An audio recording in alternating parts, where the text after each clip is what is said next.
Olá, pessoal, tudo bem? Como estão? Boa tarde, bom dia, boa noite aí, qual horário que vocês estejam vendo, então, aqui a nossa aulinha. Então, professor Guilherme aqui com vocês.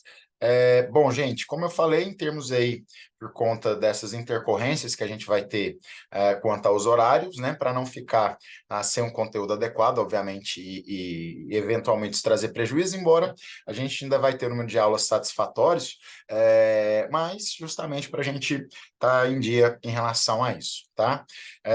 Então, vou falar um pouquinho, né, sobre o conteúdo de princípios, que seria o conteúdo aí da nossa segunda-feira. Então, vai ser disponibilizado aqui para vocês, princípios dentro de teoria geral do processo.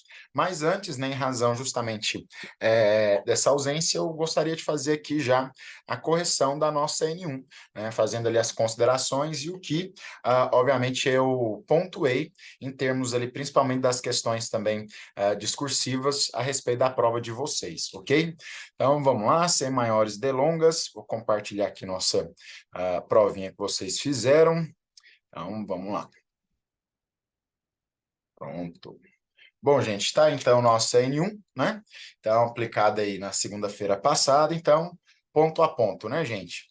Gente, as questões que nós resolvemos em sala de aula eu não vou aprofundar, né? Então, a gente fez isso a título de revisão, né? Eu falei que eu iria tirar, né, questões da prova da nossa revisão, então já foi explicado lá, né? Inclusive, não deveriam ter errado, embora muita gente errou, questões que, inclusive, eram da lista, tá? Então, a primeira, inclusive, era uma questão da lista, perguntava justamente sobre o conceito, né, de autocomposição. Autocomposição, dois, o quê? De forma recíproca, ou então renuncia de uma maneira dialogada, cooperada. Então, é justamente aí a nossa letra C, né, sem nenhuma discussão a respeito disso, tá? A dois, para mim, era a questão mais elaborada da prova de vocês. Foi uma questão tirada de doutrina, então é uma questão necessariamente conceitual. Deixa eu só pegar meu carregador aqui, gente, do notebook, porque senão vai acabar a bateria. Espera aí, um minutinho. Coisas do ao vivo. Pronto, foi. Então, era a questão mais ali elaborada da prova de vocês. Mas vamos lá, vamos ver ali o que ela tem de diferente, né? Então, perguntava muito sobre questões conceituais, teoria, o que é o objeto de estudo de TGP, os escopos do processo. Então, para a solução das lides, o Estado, através de seus órgãos competentes, Poder Judiciário, ok, olha a jurisdição aí, exerce uma atividade de pacificação social, conhecida como jurisdição, ok. O exercício da atividade jurisdicional é feito através de um instrumento. O instrumento é o processo, não é o Ministério Público, tá? O Ministério Público vai ser um dos atores, né, ali envolvidos em relação a isso, mas o instrumento da jurisdição vai ser o processo nesse sentido. Então, é errada a letra A. Letra B. O processo é um meio de realização da justiça, constituindo-se ele próprio como um direito de categoria similar à própria justiça. Assevera que a observância do devido processo legal implica o reconhecimento de que o processo deve ser um terreno idôneo, não é isso? Ou seja, que garante, né, que a gente de fato se sinta seguro, suficientemente célere para não desanimar o autor e suficientemente seguro para não constranger o réu, enumerando institutos processuais e reconhecendo-os como direitos cívicos ou fundamentais. Verdadeiro, tá? Que é a finalidade maior do processo, letra B, o nosso gabarito. O erro das demais, letra C. Os escopos políticos do processo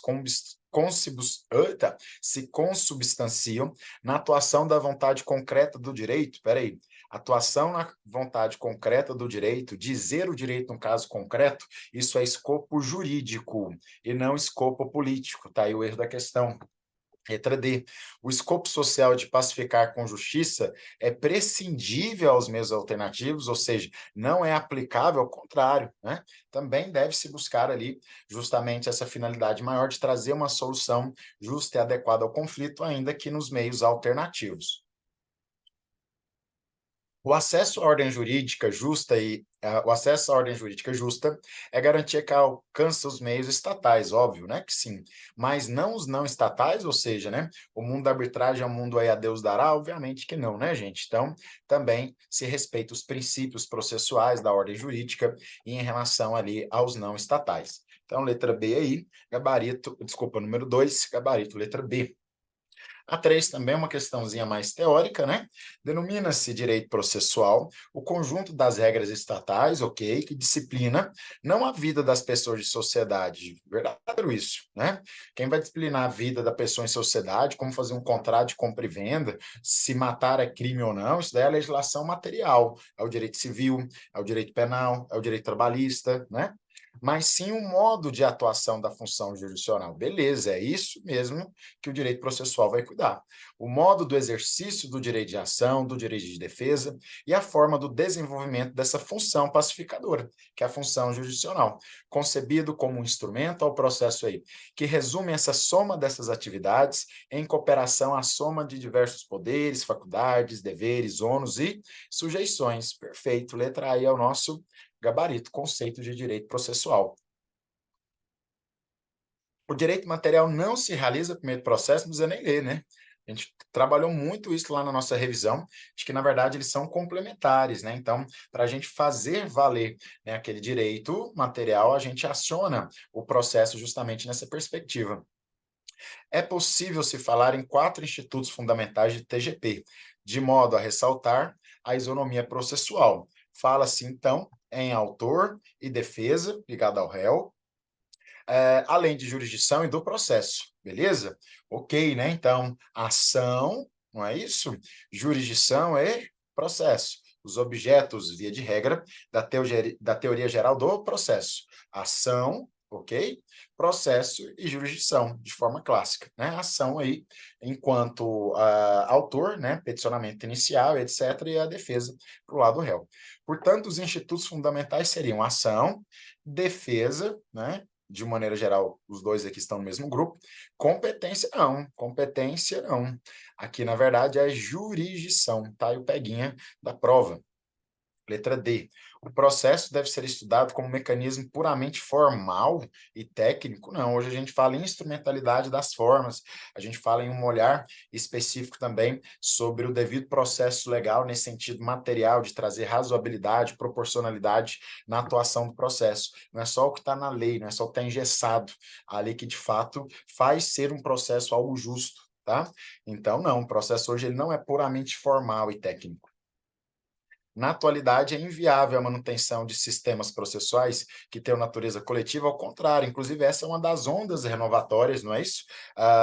Que a gente trabalhou lá, do Capelletti a respeito ali dessa ideia de uma molecularização, né, processual, da busca de tutela de direitos difusos e coletivos. Isso traz maior ali solução ágil e prática às demandas da sociedade. Então, ao contrário, nessa natureza coletiva é sim uma das maiores demandas hoje, né, que devem ser ali pautadas na hora de se pensar o processo. A 4 também, questão lá da nossa lista, né? Conceito de arbitragem, heterocomposição, extrajudicial. A 5 sobre as ondas, gente. Então, né, batido isso daí, né? A gente já trabalhou isso, eu revisei também na parte com vocês lá da nossa revisão de véspera. Então, primeira onda é a onda do acesso à justiça propriamente dito, tá? Então, isso envolve gratuidade de justiça, isso envolve o maior desenvolvimento da defensoria pública, né? Segunda onda, ficou redundante, né? Segunda onda aí, conforme o Capelletti e o Garf, né? Vai tratar justamente da perspectiva do processo coletivo, a defesa ali dos processos, dos direitos difusos e coletivos e o processo coletivo dentro dessa seara, tá? Terceira e última onda é a onda dos meios alternativos, é o que a gente chama aí de multiportas, várias opções, não só aquela única opção judicial, né? Exemplo aí, juizados, os mecanismos de mediação, arbitragem, conciliação e assim por diante, né? Então vamos lá, segunda onda da assistência judiciária para os pobres, não. Essa daqui é a primeira onda, tá errado. A terceira onda está ligada à ideia de justiça multiportas. Ok, meios alternativos, isso mesmo. Diante da constatação de que somente os mecanismos da primeira e segunda ondas eram insuficientes ao efetivo acesso à justiça, já que a solução processual, o processo ordinário, a terceira onda busca o movimento de acesso à justiça a novas alternativas, isso mesmo, né? Então, justiça multiportas aí, verdadeiro. Observa-se alguma dessas alternativas contempladas no plano do pluralismo jurídico. Já estão sendo aceitas, exemplo, mediação, conciliação, etc. Certinho. Então, 2 e 3 aí o nosso gabarito da número 5, tá? Bom, gente, a 6 também estava na nossa lista. Questãozinha aí sobre competência, né? No caso de incompetência absoluta, você senta e chora, não, né? No caso de competência absoluta, né? Em nome da instrumentalidade e da primazia da resolução do mérito, né, em relação a isso, deve o juiz, obviamente, assim declarar, incompetência absoluta de ofício ele pode declarar, muita gente errou isso daí na questão discursiva, né? Então, incompetência absoluta de ofício, o juiz pode declarar princípio da competência, lembra? Competência, competência, e em relação a esse aspecto, ele deve encaminhar ao juízo ali, em tese, né, que ele considera competente. Se esse juiz lá disser que não é competente, a gente inaugura, né, um conflito ali de competência, como a gente falou um pouquinho em sala de aula. Então, nesse caso, ele deve declarar-se incompetente e encaminhar o juízo correto, ok? A sétima aí também, muita gente errou por questão, gente, isso aqui é vocabulário, isso daqui é leitura, tá? Então, e na revisão eu usei esses termos, tá? Então, justiça especializada, falou em justiça do trabalho, é justiça especializada, não é justiça comum, tá? Então, trabalho eleitoral e militar é sempre especializado, tá? E elas vão ser sempre federais barrinha União. Isso quer dizer o seguinte, tá? É federal União porque é a União que banca, são organizadas pela União. Então, elas pertencem à estrutura orgânica em termos de questão pagamento da remuneração desses juízes, dessa organização, a forma até mesmo de ingresso nos concursos, tá? Então, por isso que são especializadas, e não é o Estado que banca, tá? Então, o TRT da nossa região aqui, não é o Caiado aí, né, Estado de Goiás, que paga o salário dos juízes trabalhistas, é a União. Por isso que ela é uma justiça especializada da União, ou a mesma coisa de dizer, como estava na lista, eu só mudei o termo, justiça especializada, o quê? De cunho federal. É diferente de falar que é matéria federal, não é isso aí que está na questão. Eu não perguntei para você se isso era competência de matéria federal, né? Eu disse justiça federal, ou seja, compõe esse campo de organização judiciária. Isso era uma questão de organização judiciária, não era uma questão de competência propriamente dita, tá? Então, o gabarito ali era Justiça Especial da União, assim como a militar também é uma justiça especializada da União, assim como a eleitoral, ok? Gente, a última, basta ler aí, né? A gente trabalhou isso lá em jurisdição, né? Muita gente errou também essa, eu fiquei de cair o queixo, né? Não se excluirá da apreciação jurisdicional, ou seja, não afasta, ou seja, tudo em tese, qualquer ameaça ou lesão, a gente pode levar ali a apreciação jurisdicional. Ora, isso só pode ser inafastabilidade da jurisdição. Então, letra aí dos princípios maiores, né? Como regra que nós vamos ter. As exceções, né, que a gente citou com vocês, por exemplo, lá no caso de justiça desportiva, algumas matérias de cunho previdenciário, administrativo, mas esse é o princípio geral. Toda matéria pode ser levada ao judiciário. A gente até trabalhou lá o caso da porquinha de Petrolina, né? Não sei se vocês lembram dessa situação, ok? Então, a 8 aí, letra A. Gente, a discursiva também a gente respondeu em sala de aula todos os itens, tá? Essa foi campeã de erro. E uma coisa que eu digo para vocês, né? Vi muita resposta igual, então, quando for colar, pelo menos não seja medíocre, né? Tá colando a pessoa que está te cedendo a cola, ela já é mais medíocre que você que está colando, né? Mas nesse aspecto, né, já que você vai ser medíocre ao ponto de fazer essa cola, pelo menos tenha aptidão de colocar um sinônimo, não fazer idêntico, né? Fica feio para você que vai ser futuro operador do direito, isso daí é coisa que nasce já para quem tem espírito de corrupção, quem tem espírito ali mais ligado ao não direito, né? Então, vai colar? Tudo bem, quer ser medíocre? Seja, mas não seja estúpido, né? Então, pelo menos mude, né, os termos, o português ali no mínimo, acho que você consegue. Agora, se você é medíocre ao ponto de estar fazendo a cola e nem saber o que você está colando, a situação tá braba, tá feia, né? Então, a par disso daí, tentem sempre escrever em forma de texto, né? Então, qual o critério de fixação, etc. Então, ó, segundo o texto, como foi protocolado em Porto Alegre, percebe-se, portanto, que houve uma violação em tese, né? Há um critério de localidade, muita gente falou lá de domicílio, né? Então, é um critério que a gente falou que é territorialidade. pus um quadro lá para vocês. Competência relativa, competência absoluta. A territorial e valor de causa é relativa. Então, escrevam, né, dessa forma discursiva, né? Ainda que colocasse A, B e C ou um texto só. Então, é preciso escrever. Muita gente colocou se letra A, que foi violado, território, local, domicílio, né? Então, no direito, vocês vão ter que fundamentar, escrever, argumentar, né? E era esse o argumento que você deveria colocar, né? Que houve, portanto, uma violação à competência de natureza territorial, que, segundo a nossa seara processual, a competência territorial, via de regra, ela é de natureza relativa. Isso quer dizer, então, que ela não causa uma nulidade absoluta no processo, e, em contrapartida, então, ela deve ser ali alegada diante de manifestação das partes. Logo, por isso, um juiz não pode, de ofício, assim declarar, devendo, portanto, as partes, em momento oportuno, alegar. Então, você escreve lá um texto, fica claro, qualquer um consegue entender. Você tem que lembrar, você, futuro operador do direito, que isso que você está escrevendo, uma hora você vai ter que responder isso para alguém, para um cliente seu, para um atendimento que você vai fazer, para alguém na sua casa, da sua família. Então, a gente tem que ser claro, não é simplesmente cuspir a resposta ali, como muitos fizeram, beleza? Tá? Bom, gente, basicamente, então, né?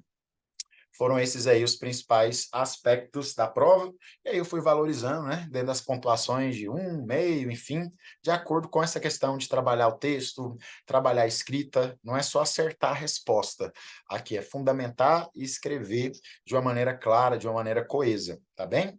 Então, basicamente foi isso. Bom, gente, feito isso, né, como combinado então, vamos passar agora a falar um pouquinho de princípios em teoria geral do processo, tá? Vou usar de uma metodologia um pouquinho diferente, né? Que eu vou estar usando os slides com vocês. Eu vou tentar fazer uma metodologia inversa, né? A gente vê uma situação, caso, e tentar identificar que princípio seria aquele, né? Diante dessa dificuldade que eu vi de interpretação de alguns colegas aí na sala de aula, então vamos tentar primeiro compreender pelo texto e aí sim a gente pensar que princípio, em tese, está sendo envolvido ali. Acho que dessa forma é uma maneira mais interessante, né, da gente ir desenvolvendo com vocês essa maior aptidão prática, né? Esse jogo de cintura ali interpretativo, hermenêutico, que eu sei que muito bem vocês estudaram isso com o professor Hans, para a gente fazendo isso daí na prática, ok? Gente, então vamos lá, vou pedir de novo licença aí para a gente compartilhar a tela. Onde está a tela aqui? Vem cá a telinha.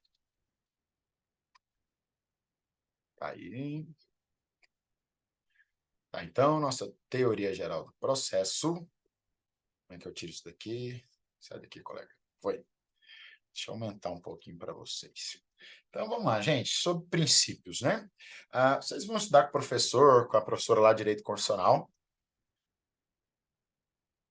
A concepção do que é princípio, isso é muito importante, de vocês saberem essas diferenças de regra, princípio. Aqui não é o meu foco, mas fica essa dica para vocês. Eu acho que isso aqui é um livro de cabeceira de qualquer aí, estudante de curso de Direito, tá? Então, Teoria dos Princípios, professor Humberto Ávila, ele vai falar também a respeito dos postulados normativos. Então, se tiver um tempinho, dá uma lidinha, pesquisa um pouco aí sobre Humberto Ávila, com certeza vai enriquecer muito ali sua formação, beleza? Tá? Então, só uma dica que eu dou aqui nesse início, tá?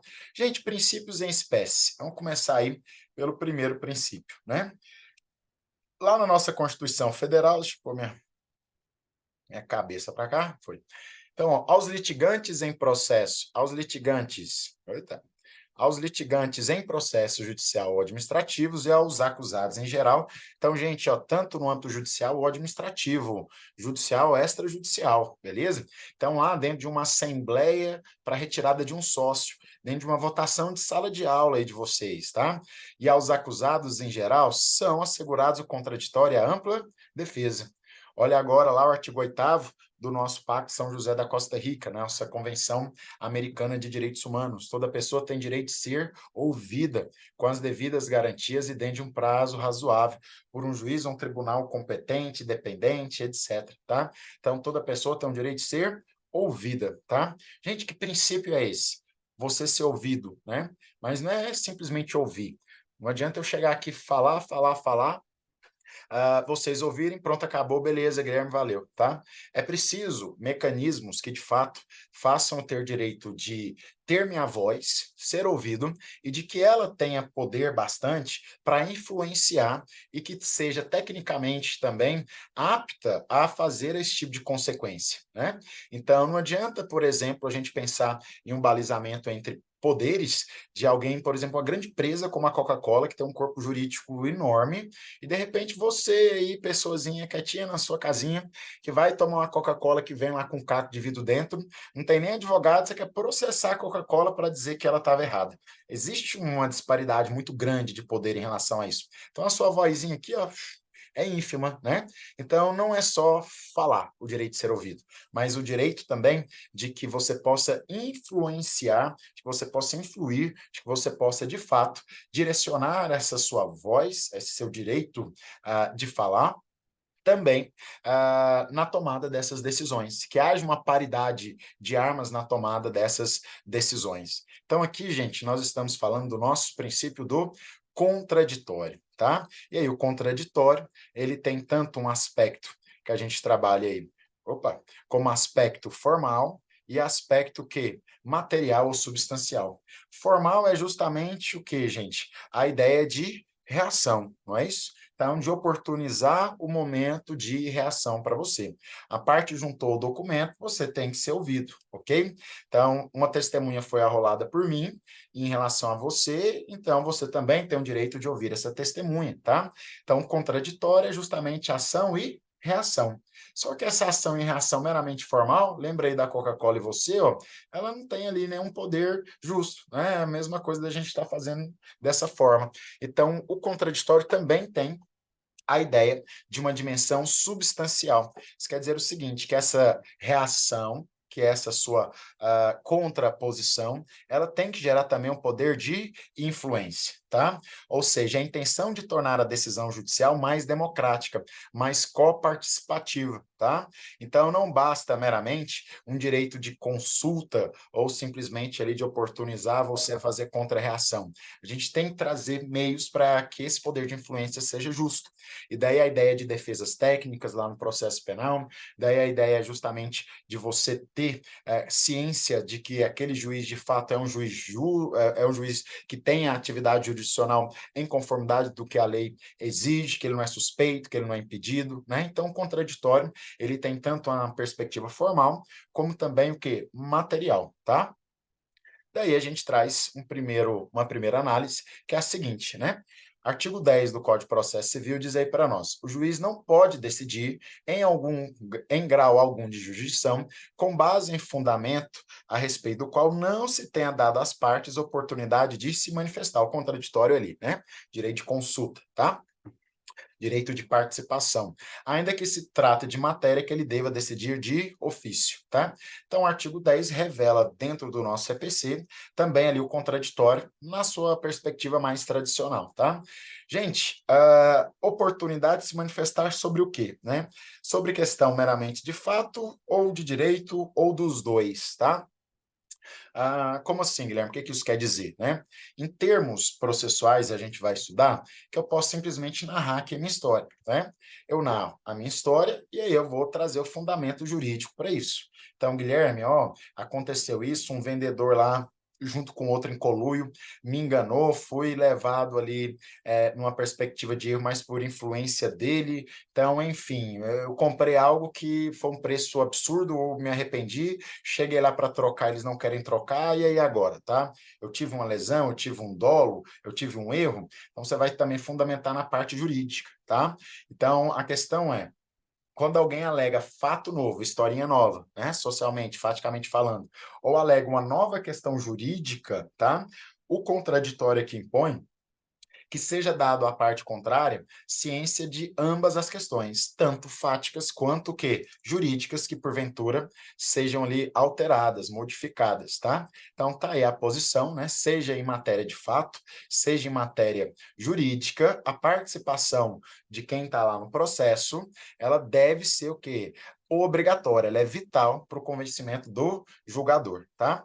O enunciado, gente, aqui 282, que é do Fórum Permanente dos Processualistas Civis, é um grupo aí muito importante que produz como se fosse ali uma jurisprudência, mas são quase um caminho para virar uma jurisprudência, tá? Então é um reforço de que isso hoje é o que nós temos como correto, né? Que o contraditório, né? Quando um juiz abre espaço para o contraditório, não é só porque juntou um documento novo. Se eu altero, né, o meu pedido, minha causa de pedir, trazendo ali alguma questão jurídica inovadora, tem que abrir espaço novamente para outra parte se manifestar também, e não só de um documento, de uma narrativa nova, tá?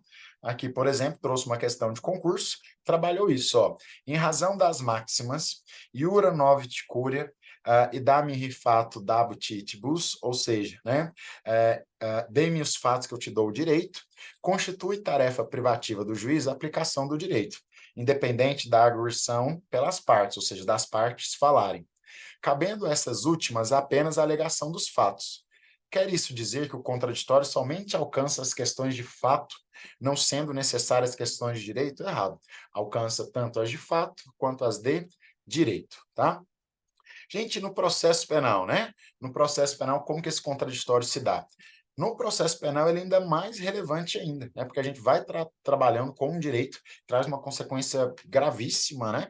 Que é a possibilidade aí de uma pena privativa de liberdade. Então, o contraditório, ele, via de regra, ele vai sempre existir em todas as situações. Daí vocês vão ver lá no processo penal como que isso é muito caro ao processo penal por esse zelo, essa cautela do contraditório. Tá? Agora, em contrapartida, né, uma curiosidade para vocês, nós não falamos, via de regra, em contraditório no inquérito policial. O inquérito policial é uma fase pré-processual, né? Então, tudo aquilo que o delegado colhe, em termos de elementos de informação, que vai virar uma prova lá no processo, né? O delegado não precisa efetivar o contraditório aqui necessariamente, tá? Em relação à prova que ele colheu, uma testemunha que ele ouviu, tá? Isso só vai se dar em sede judicial. Então, o elemento de prova colhido no inquérito, ele vai se judicializar na hora que que esse elemento de prova chegar aqui dentro do judiciário. Aí é aqui, perante um juiz, ó, com atividade jurisdicional, que o juiz vai ofertar o contraditório, via de regra ali para as partes, beleza? Tá? Também é possível, né, em relação à matéria probatória, a gente antecipar a questão contraditória. Provas que estão na iminência ali de sumirem por N variáveis, né? Imagine que uma testemunha minha está à beira da morte, ela é muito importante, mas o promotor ainda nem fez a denúncia, eu posso antecipar o contraditório, fazer uma produção antecipada de prova, e esse contraditório já perante um juiz agora vai ser feito antes mesmo da ação penal existir lá na frente, ok? Então, a gente tem ali uns nuances muito interessantes no processo penal. Não é meu objetivo aprofundar eles aqui com vocês, mas é a mais para curiosidade, tá? Inclusive, dentro dessa perspectiva de contraditório, paridade de armas, né? Para quem gosta de ter uma pegada no penal, eu indico mais uma leitura aí para vocês. Processo Penal conforme a teoria dos jogos, aí do professor, juiz lá do Rio Grande do Sul, salvo engano, Alexandre Moraes da Rosa, um livro aí fantástico, tá? Se eu não estou enganado, ele tem na biblioteca virtual de vocês. Bom, gente, diante disso, né, sempre vai existir contraditório, né? Ele é sempre obrigatório? A regra é sim. Mas do direito, a palavra sempre, exclusivo, né? A gente tem que tomar cuidado somente, né? Porque o próprio Código de Processo Civil traz situações, tá? De que não precisa, né? Proferir uma decisão que necessariamente a outra parte precisa ser ouvida antes, né? Exemplo, tutela provisória de urgência. O negócio é para ontem, né? A situação ali de umas tutelas de urgência que vocês vão estudar, então, o juiz já decide antes mesmo de ouvir a outra parte, tá? Vai ouvir depois, aí pode derrubar a decisão de uma liminar, tá? Então, tutelas de urgência, vocês vão estudar. No caso também das tutelas de evidência, vocês vão estudar também, que são as tutelas provisórias, e a decisão do 701, que envolve um procedimento especial, por hora não precisa saber isso com detalhes, que é lá na ação monitória, tá? Que a gente também não vai precisar de contraditório prévio, tá? Ele vai ser posterior. Mas lembre-se, sempre vai ter contraditório, ele só não vai ser prévio à decisão, vai ser posterior, tá? O que eu quero que vocês lembrem nesse momento é que o contraditório sempre vai ter que existir como regra, sempre eu vou ter contraditório. A questão é quando, né? Ele sempre vai ter que ser antes, nem sempre, mas sempre tem que existir contraditório? Sim, ainda que depois da decisão, ok? Gente, outro ponto importante é a vinculação do contraditório com a ideia de democracia, né? Será que eles têm a ver, né? E é que, obviamente, que o contraditório é um dos princípios que permeia essa promoção de uma democracia participativa, na medida em que a gente também possibilita à sociedade civil, a você aí, cidadão, participar da discussão posta ali em juízo. Exemplos, né, quando a gente faz audiência pública e chama a comunidade, exemplo aqui, ó, de um instituto que a gente vai estudar, que é o Amicus Curiae, né? Então, o contraditório também se destina ali à ideia de democracia participativa, porque o cidadão, né, ele pode trazer a sua voz para dentro do processo, realizando ali essa participação também, ok? Bom, gente, feito isso, vamos para o nosso próximo princípio aqui. Tá aí em inglês, né? Vamos lá, quem é bom aí no inglês? No free man shall be seized or imprisoned. O meu tá bem, hein? Or stripped of his rights or possessions, or outlander or exiled, or deprived, enfim, não vou ler o resto aí não, tá? Gente, que princípio é esse, hein? Bom, em inglês tá difícil. Vamos para o português então, ó. Ninguém poderá ser detido, preso ou despojado dos seus bens, costumes e liberdades, senão em virtude de julgamento dos seus pares, segundo a lei de seu país. Gente, isso daqui ó, veio da Carta Magna de 1215, Carta Magna lá do João Sem Terra, né? Um dos principais pontos lá, vocês já estudaram isso, eu tenho certeza, do movimento do constitucionalismo, né? Que vai acontecer, em especial, em inglês, né? E aí, lá na Carta do João Sem Terra, a gente encontra isso, tá? Gente, para aí os autores, né? Lá vai estar esse inglês, tem uma pedra, inclusive, na Inglaterra que a gente visita, que está lá a Carta Magna, com esses termos. Isso daqui, gente, é o ápice do que se compreende como devido processo legal, tá? Então, ó, ninguém será privado ou privado ali da sua liberdade sem o devido processo legal. De novo, no artigo 8º do Pacto de São José da Costa Rica, toda pessoa tem o direito de ser ouvida, ó, com as devidas garantias e dentro de um prazo razoável, né? O que que isso impõe para nós? A ideia de um devido processo legal. Mas o que que é isso, né, Guilherme? Devido processo legal é muito amplo, né? É um processo legal, né, gente boa? A ideia é essa? Não. Devido processo legal, ou seja, que o processo ele sempre deve ocorrer para a promoção da jurisdição e ele tem que seguir a lei. A ideia de legal vem de lei, tá? Só que lei é muito restrito, né? A gente apropria isso justamente do direito inglês, do Profs of Law, então, que é o termo original, mas no caso do Brasil, seria mais adequado a gente dizer em devido processo constitucional, porque a gente vai dizer que o devido processo legal não é só seguir as regras, né? As normas que ali o processo vai trazer, que a Constituição vai trazer, mas ele também impõe um dever material de controle de justiça dentro ali das decisões judiciais, né? Da atuação do poder judiciário, que deve ser razoável, deve ser proporcional. Então, existe também um sentido substancial na perspectiva do processo. Então, o devido processo legal, pessoal, a gente vai dizer que também ele tem uma dimensão formal ou processual em sentido estrito e tem uma dimensão material. A dimensão formal é seguir o rito, né? Seguir o que a lei manda, né? A sequência dos atos que é necessário, ok? A dimensão material aqui, que é mais interessante, ela justamente é um guia, ó, ela é uma fonte de deveres, de razoabilidade e proporcionalidade, que impõe ao juiz, ao administrador, o que for, a observância desses princípios na hora de tomar as decisões. Nem sempre seguir o rito processual quer dizer que eu vou alcançar a solução mais adequada, razoável e proporcional ao caso concreto. Então, devido ao processo legal, ele nos impõe também essa perspectiva substancial, tá? E daí decorre dele para alguns, né? Já trazendo um pouquinho da análise do contraditório, que o contraditório é um dos principais instrumentos aqui para a existência de um devido processo legal. Tanto o contraditório como para quem faz a diferença da ampla defesa, tá? Então, alguns autores, gente, consideram o contraditório e ampla defesa um princípio unificado, né? Outros fazem diferença. para vocês verem aqui, né, na nossa Constituição Federal, a palavra ampla defesa aparece 11 vezes, enquanto que contraditório aparece 3, sendo que 2 delas está sempre acompanhado da expressão ampla defesa, né? Então, a relação entre ambos é evidente. Para quem traz essa diferença, eles vão dizer, ó, que o contraditório é sempre obrigatório. Então, dar o direito de você ser ouvido é sempre obrigatório. Agora, se você vai querer se defender ou não, a opção é sua. Então, para uma primeira corrente, contraditório é obrigatório, ampla defesa é facultativo, tá?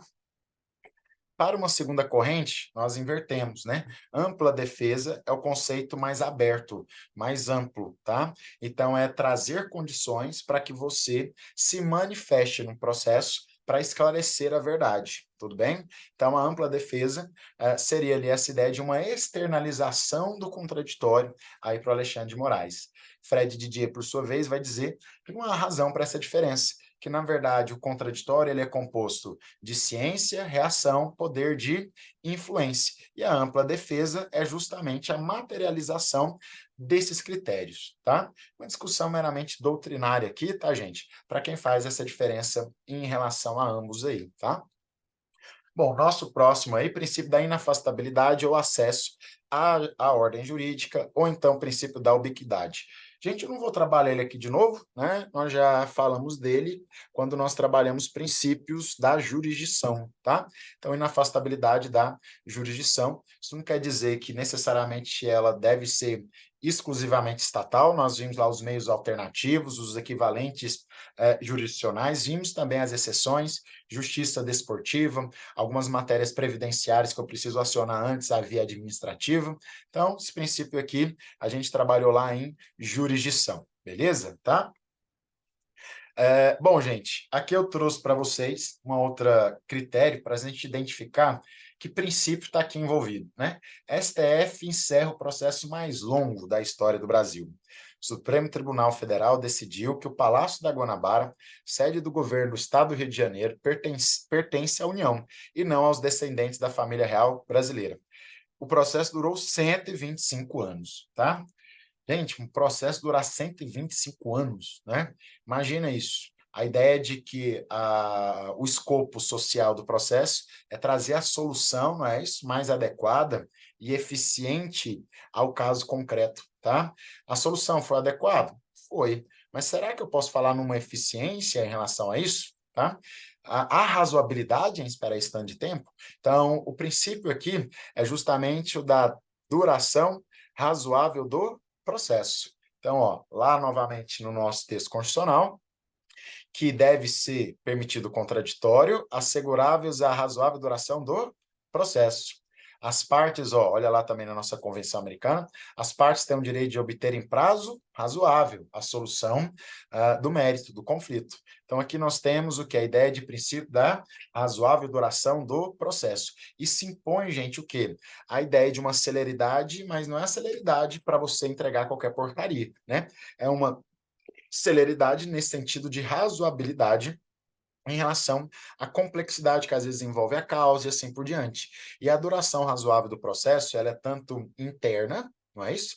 Porque ela necessariamente ela obriga isso na atividade do juiz e dos demais sujeitos do processo, mas ela também tem uma função externa, na medida que ela impõe políticas públicas ali voltadas a trazer essa eficiência processual, por exemplo, incentivando, contratando, né, fazendo concursos mais ali para a magistratura, Ministério Público, Defensoria Pública, criando soluções alternativas, né, desenvolvendo outras técnicas no campo de juizados, né? Então, isso tem também uma função externa, como uma obrigação que o Estado tem perante ali a sociedade, ok? Então, lembrando que não é a mera concepção de rapidez, que nem sempre o que é rápido é eficiente, é adequado, tá?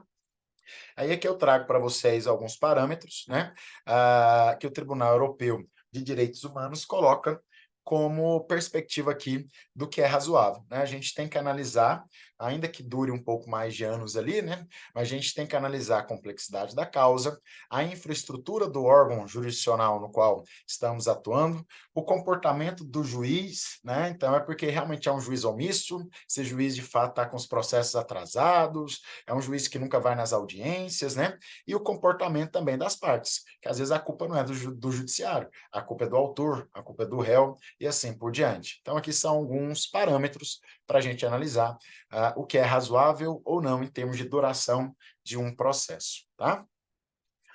Gente, próximo princípio, o princípio da cooperação, tá? Vou deixar ele aqui um pouco em aberto, porque na verdade ele vai sendo trabalhado no decorrer aí das nossas das disciplinas de vocês, mas a ideia de cooperação é justamente de que hoje a gente fala, né, em termos processuais e não em argumentos meramente ali voltados a uma perspectiva individualista ou de uma briga extremista, autor contra réu, isso é guerra, né? Mas no sentido de que a gente quer buscar a solução do mérito, a gente quer buscar a solução do conflito. Então, as partes, por mais que estejam em polos diversos, elas devem se cooperar junto com o judiciário para alcançar essa solução, já que tanto o autor quanto o réu quer resolver o conflito, tá? Então, dentro dessa perspectiva da cooperação, o nosso Código, por exemplo, de Processo Civil, criou instrumentos da possibilidade das partes combinarem negócios processuais, que vocês vão estudar, a possibilidade de estipulação de um calendário processual também, a cooperação no sentido de provas, tá? Uma distribuição dinâmica dessas provas, né? A possibilidade também da gente se valer de prova emprestada lá do processo penal. A ideia de cooperação é justamente essa, tá? Então, não é um processo ali de rivalidade, é estritamente dicotômico, contraditório, tá? Bom, gente, e aqui o princípio da publicidade, né? É justamente a ideia maior, em qualquer campo que a gente vai no direito, a publicidade é a regra, né? Então, na dimensão interna, todos os atos processuais, como regra, são públicos. Nós temos as exceções, por exemplo, no caso, né, de direito constitucional de intimidade, envolvendo, às vezes, vulnerável, por exemplo, criança e adolescente, questões de família, quando o interesse público também exigir esse sigilo, tá? Mas, como regra, os atos processuais são públicos. A gente acessando aqui, em tese, né, o Poder Judiciário, a gente deve ver ali uma decisão de um juiz e assim por diante, tá bem? Isso é a dimensão interna. Externa, gente, é porque ela serve de controle. Porque quando nós sabemos e vemos o que os juízes, o que o judiciário está produzindo, o que o Ministério Público está produzindo, então, dar publicidade à atividade jurisdicional é importante para a gente fazer o controle também sobre eles, né? Se eles estão sendo eficientes, tá? Então, a publicidade também tem uma vertente externa, que é o controle que a sociedade pode fazer ali da magistratura, do judiciário, dos órgãos de uma maneira geral, de como que eles têm trabalhado em busca dessa eficiência, tá? Gente, por fim, finalizando nossos princípios, então, motivação das decisões judiciais. A gente também falou um pouquinho dele lá em jurisdição, que é o princípio da fundamentação. Então, toda decisão judicial deve ser o quê? Fundamentada. Toda atividade jurisdicional, o dizer o direito deve ser fundamentado. Não existe achismo no mundo ali jurídico, né? Uma decisão não fundamentada é uma decisão inválida, né? Uma decisão ali que vem com algum vício, tá? E princípio da primazia da decisão do mérito é justamente também lá no campo da jurisdição, é de que a ideia aqui é solucionar. A ideia é resolver. Então, não deve um juiz simplesmente arquivar um processo só porque eu esqueci de juntar a procuração, né? Eu, enquanto autor, juiz, deve me abrir um prazo para eu juntar essa procuração, tá?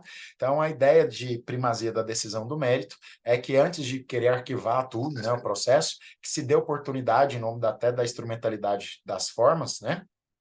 Para buscar a solução ali do caso concreto. Resolver o processo sem trazer a solução deve ser ali evitado na esfera processual em todos os âmbitos, penal, processual e assim por diante, ok? Bom, gente, então basicamente é isso. Como eu falei, princípios é uma matéria bem light, né?